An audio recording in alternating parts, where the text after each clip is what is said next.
Hi, I'm James Walker, Senior Editor at Data Center Knowledge, coming to you live from the news desk at Data Center World 2025 in Washington, D.C. I'm here with Vlad Galabov, Research Director at Omdia's Cloud and Data Center Practice. Vlad, thank you very much for joining us today. No problem. Thank you for having me. Vlad, this week's Omdia Analyst Summit really set the scene for not only Data Center World, but the entire industry. You mentioned that global data center capex could hit $1 trillion by 2030, but that this might still have been a conservative estimate. What are the key challenges facing the industry as it races towards that number? And do you think the infrastructure, talent, and the power required can realistically keep pace with that level of investment? That's a very good question. Let's start with infrastructure. I do think that infrastructure can keep up with the investment. So if we think about the power, right? So there are some restrictions on the power access from the grid, but actually it is possible to self-generate power. It's become more accessible. It does not have to be a capex. It does not have to be behind the meter. It can be in front of the meter. There's so many options. So it takes creativity. It's not easy, but you can actually solve it, I think. So then it goes to the power distribution. It's challenging to distribute a lot of power. So a lot of the AI infrastructure is extremely dense. So as a result, we need to rethink how we distribute power. Power needs to be distributed in a new way. But it is easy to solve. I'm sorry, it's not easy to solve, it's solvable. Okay. And, next we go to the cooling. Big challenge, but it is solvable. I think that we have learnings. We have a strategy as an industry of how to cope with it. That's the important thing. So then we go to people. It is a challenge. Absolutely, it's a challenge. The data center industry has had a skills shortage for so long. And, our colleagues have done a lot of skills research. Yep. It's very challenging. So, however, now you can utilize so much software to help, and you can utilize a lot of services. So a lot of the equipment that used to not be digital, for example, mid-voltage switchgear, is now digital. So that means that you can remotely monitor it. You can, actually optimize how you use it. So that can actually elongate its life. It can make it comparatively cheaper over time. So that is the problem that can be solved. So how I think about most of the problems, they are solvable. I think that it's difficult to know everything. Absolutely. It's difficult to know how to solve every challenge, but unlike other industries, this industry collaborates so much. Here at Data Center World and at other shows, I see competitors meet to talk about how to solve a problem. Right. And I do think that, so for me, I think meeting $1 trillion is easy. I do think that why do we do it? I think that there is a gain. I think that we can help society be significantly more productive. Okay. I think that how businesses work, how consumers live their life, it could be easier by using AI. And so that's why it's worth it to try. Okay. There are certainly a lot of moving parts everywhere you look at the event this week. And you started your presentation with the mantra, ignore the noise. I wondered if you could explain what you mean by this in the context of the data center market in 2025, and what are your, grounding principles that you think others in the industry could follow? So I think, it's the economy, to be honest, has been in disruption for so long now, right? If we're honest, we had COVID, we had, an increasingly, susceptible to conflict supply chain. Now we have a tariff situation. You have constant disruption.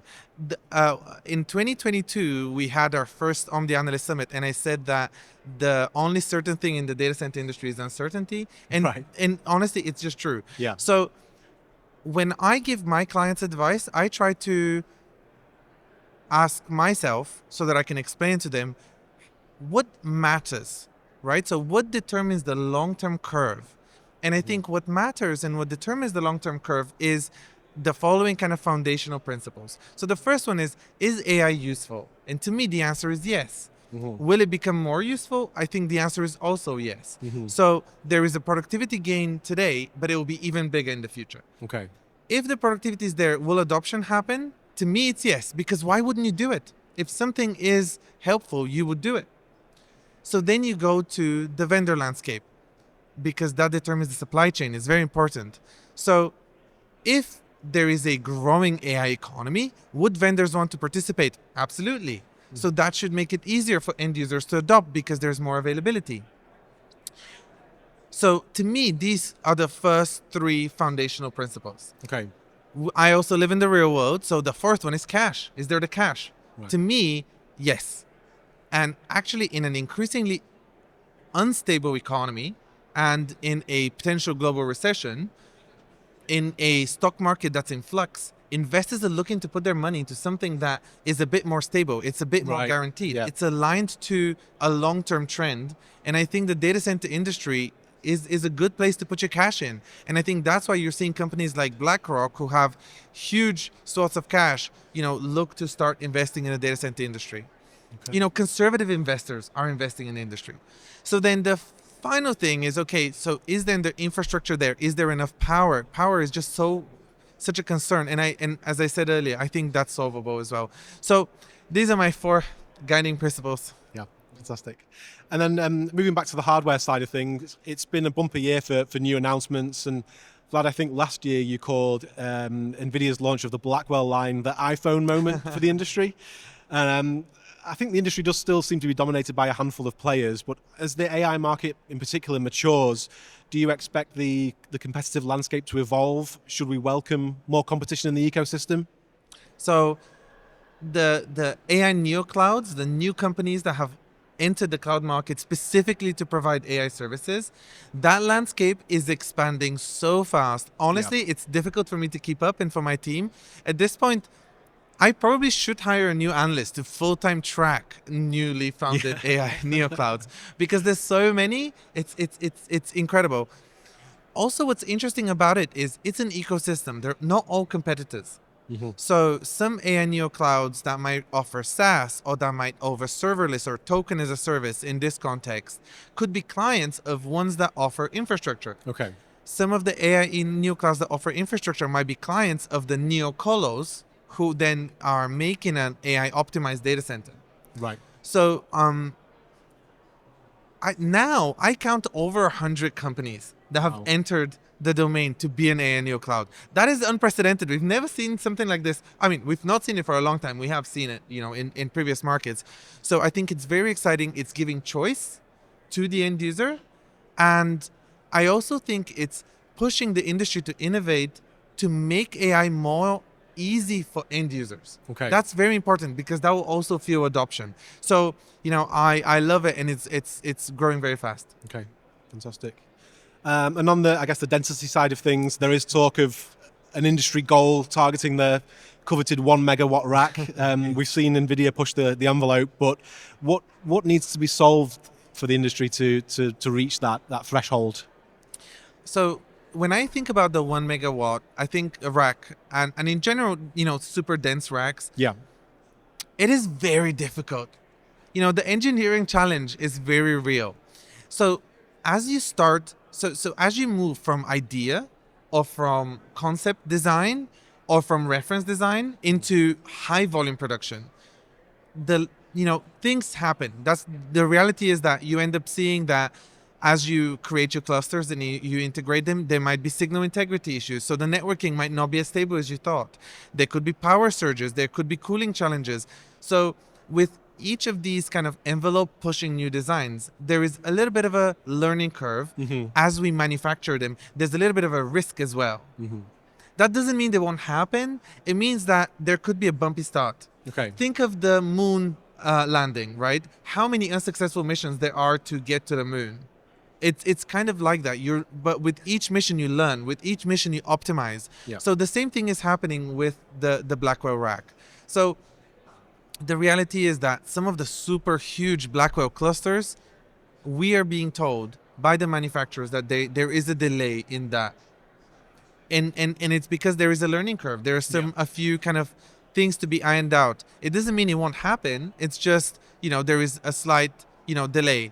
So same with the 1 megawatt rack. I do think that there are a lot of challenges to be solved. So you end up needing to have very good communication between semiconductor companies and cooling companies, because there might be hotspots on the chip. So then you want to address those.